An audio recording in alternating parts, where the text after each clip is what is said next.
বর্ষা নামলেও সেরকম কিন্তু দাপট নেই দক্ষিণবঙ্গে। তো আজকে উত্তরবঙ্গে ভারী থেকে অতি ভারী বৃষ্টিপাতের সম্ভাবনা রয়েছে। তবে দক্ষিণবঙ্গে আজকে বেশ কিছু অঞ্চলে বিক্ষিপ্ত বৃষ্টিপাত, সেই সাথে বজ্রপাতও রয়েছে। তবে যে বর্ষার বৃষ্টি হয় বর্ষা নামলে, সেই বৃষ্টি কিন্তু আমরা এখন পর্যন্ত দক্ষিণবঙ্গে পাইনি।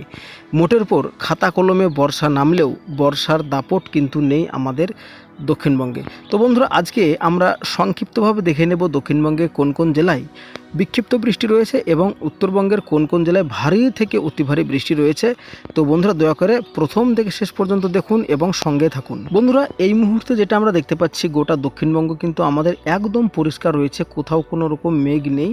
শুধুমাত্র কলকাতার আকাশে কিন্তু আগামী কয়েক ঘন্টার মধ্যে একটু মেঘ এবং দক্ষিণ 24 পরগনার বেশ কিছু অংশে একটু বিক্ষিপ্ত বৃষ্টি লক্ষ্য করা যাচ্ছে। তাছাড়া কিন্তু তেমনভাবে আগামী 2 থেকে 3 ঘন্টার মধ্যে দুর্যোগ কিন্তু আমরা দক্ষিণবঙ্গে দেখতে পাচ্ছি না।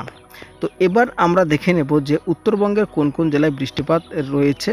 তো এই মুহূর্তে আমরা বিকেল ও সন্ধ্যার মধ্যে একদম ট্র্যাক করে ফেলেছি। তো দেখতে পাচ্ছি যে আমরা দার্জিলিং, শিলিগুড়ি, গ্যাংটক, আলিপুরদুয়ার, কোচবিহার, এই সমস্ত অঞ্চল এবং পাশাপাশি আমরা দেখতে পাচ্ছি যে বাংলাদেশের রংপুর, ময়মনসিংহ, সিলেট, ঢাকা, মাদারীপুর, যশোর, কুমিল্লা, বগুড়া, এই সমস্ত অঞ্চলে কিন্তু বৃষ্টিপাত রয়েছে। অর্থাৎ আজ কিন্তু উত্তরবঙ্গ এবং বাংলাদেশের বেশ কিছু অঞ্চলে বৃষ্টিপাত রয়েছে। তবে দক্ষিণবঙ্গে যে একদম মিস যাবে সেটা কিন্তু নয়। বিশেষ করে আমরা দেখতে পাচ্ছি পশ্চিম মেদিনীপুর এবং 2 বর্ধমান এবং হাওড়া, হুগলি, কলকাতা এবং নদিয়া, মুর্শিদাবাদ আংশিক। তবে নদিয়া, মুর্শিদাবাদে কিন্তু বৃষ্টির সম্ভাবনা আজকে তেমনভাবে নেই।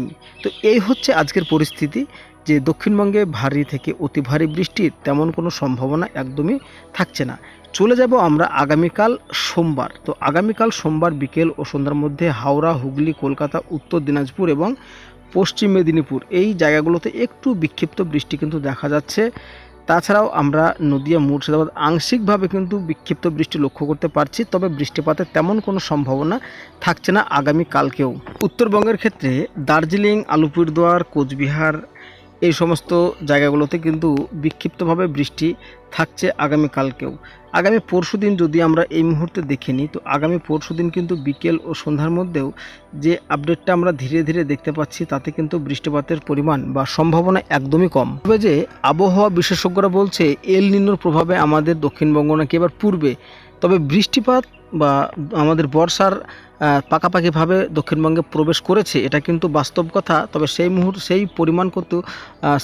পরিমাণ মতো কিন্তু বৃষ্টিপাত নেই। তবে কি সত্যি আমাদের এল নিনো আমাদের দক্ষিণবঙ্গকে গ্রাস করবে? তবে এখন রয়েছে শুধুমাত্র দেখার বিষয়, তাছাড়া কিন্তু আর কিছু বলা যাবে না এই মুহূর্তে। তো তাপমাত্রার আপডেট যদি আপনাদেরকে সংক্ষিপ্তভাবে একটু জানিয়ে দিই, তো আগামী বেশ কয়েকদিন তাপমাত্রার কোনো পরিবর্তন হবে না। বিশেষ করে দক্ষিণবঙ্গের ক্ষেত্রে ঝড় বৃষ্টি যখন হবে সেই সময় পর্যন্ত মনোরম পরিবেশ থাকবে। তাছাড়া ঝড় বৃষ্টি কেটে গিয়ে যাওয়ার 2 থেকে 3 ঘন্টার পরে কিন্তু আর্দ্রতাজনিত অস্বস্তি আবারও বজায় হবে। এটা কিন্তু দক্ষিণবঙ্গের আপডেট আগামী মঙ্গলবার পর্যন্ত দেওয়া থাকলো। তো কেমন লাগলো অবশ্যই জানাবেন, আর ভালো লাগলে চ্যানেলটিকে সাবস্ক্রাইব করে বেল আইকনটি প্রেস করে দেবেন।